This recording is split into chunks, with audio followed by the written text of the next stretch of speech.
20 जुलाई को दिल्ली में सीजेपी द्वारा आयोजित संसद मार्च अब सिर्फ एक प्रदर्शन नहीं, बल्कि देश में लोकतांत्रिक अधिकारों, कानून व्यवस्था और राजनीतिक आंदोलनों की सीमाओं पर बड़ी बहस बन गया है। दिल्ली पुलिस ने सुप्रीम कोर्ट में साफ कहा है कि यह मार्च गैर कानूनी था और इसके लिए किसी तरह की अनुमति नहीं ली गई थी। पुलिस का दावा है कि प्रदर्शनकारियों ने बैरिकेड तोड़े, सुरक्षा कर्मियों पर हमला किया और हालात को हिंसक बना दिया। दूसरी तरफ प्रदर्शनकारी संगठन पुलिस पर बर्बरता, लाठीचार्ज और आंसू गैस के इस्तेमाल के आरोप लगा रहे हैं। Deputy commissioner of police Sachin Sharma ने हलफनामा दाखिल कर जानकारी दी।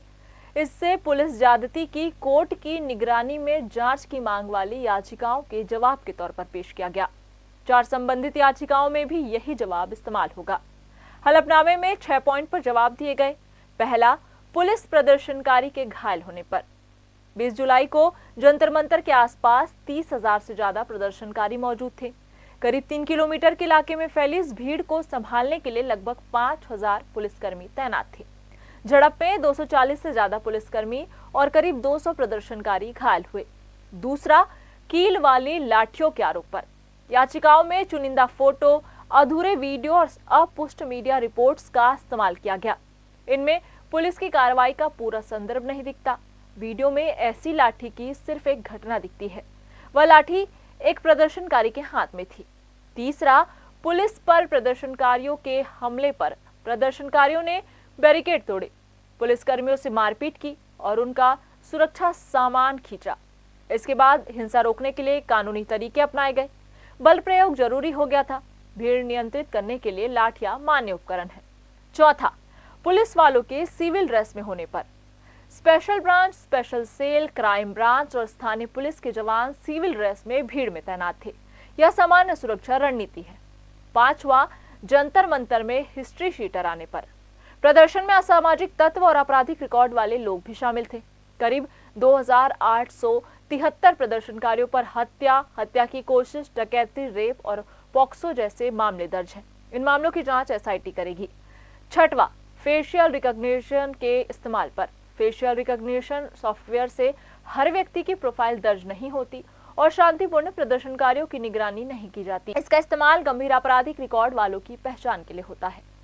सिर्फ फेशियल रिकॉग्निशन के आधार पर कार्रवाई नहीं होती, फील्ड वेरिफिकेशन भी किया जाता है। छोटे मामलों या ट्रैफिक चालान वालों की पहचान नहीं की जाती। इस पूरे विवाद में सबसे चौंकाने वाला दावा प्रदर्शन में हिस्ट्री शीटरों की मौजूदगी को लेकर किया गया है।